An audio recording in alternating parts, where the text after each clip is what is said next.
আসসালামু আলাইকুম। আপন ফ্যামিলি কুকিংয়ে আপনাদের স্বাগতম। দূর দূরান্তের ভাই ও বোনেরা আপনারা সবাই কেমন আছেন? আলহামদুলিল্লাহ, আল্লাহ তাআলার অশেষ রহমতে আমি অনেক ভালো আছি। আজকে আরও একটা নতুন রেসিপি নিয়ে আপনাদের সামনে হাজির হয়েছি। আজকে দেখাবো সবজি খিচুড়ি রান্না করে। তাহলে আমার ভিডিওটি না টেনে শেষ পর্যন্ত দেখতে থাকুন। এখানে হাফ কেজি পোলার চাল নিয়েছি বড় 1 কাপ মুগ ডাল, নিয়েছি ছোট 1 কাপ মসুরি ডাল। এখন এগুলো আমি ভালো করে কষলিয়ে ধুয়ে নিব পরিষ্কার না হওয়া পর্যন্ত।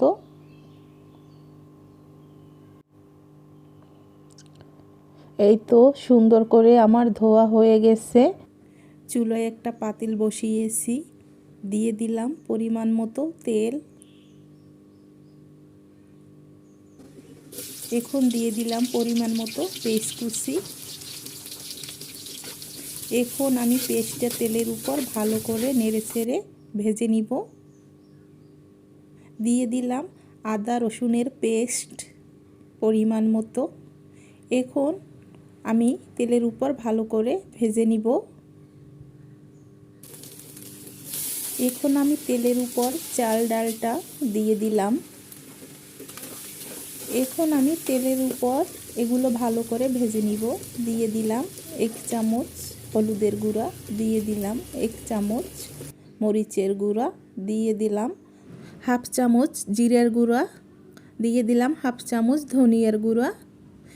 এখন দিয়ে দিলাম 1 চামচ লবণ। এখন আমি সবগুলো একসঙ্গে ভালো করে তেলের উপর নেড়েচেড়ে ভেজে নিব। এখন দিয়ে দিলাম দারচিনি, এলাচ, তেজপাতা। এখন আমি আরও একটু ভালো করে ভেজে নিব। এখন আমি সবজিগুলো দিয়ে দিব। এখানে আমি অনেক রকম সবজি দিয়েছি, আপনারা আপনাদের পছন্দ অনুযায়ী সকল সবজি দিতে পারেন, কারণ এটা সবজি খিচুড়ি। এখন আমি দিয়ে দিলাম 2টা টমেটো কেটে, দিয়ে দিলাম কিছু কাঁচা লঙ্কা। এখন এগুলো আমি ভালো করে তেলের উপর ভেজে নিব। এগুলো তেলের উপর যতটা সম্ভব ভালো করে ভাজা যাবে খিচুড়িটা ততটা সুন্দর ঝরঝরা একদম পারফেক্ট হবে। এখন আমি সবজি খিচুড়ি রান্না করতে যতটুকু পরিমাণ পানি দরকার আমি দিয়ে দিলাম পরিমাণ মতো।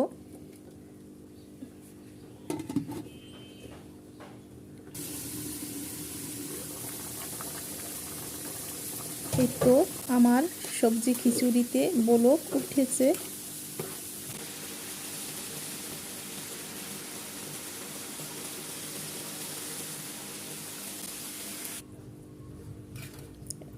আমার সবজি খিচুড়িটা প্রায় হয়ে গেছে।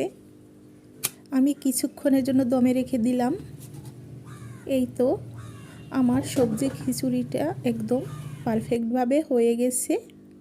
এখন আমি পরিবেশন করে আপনাদের সাথে শেয়ার করব।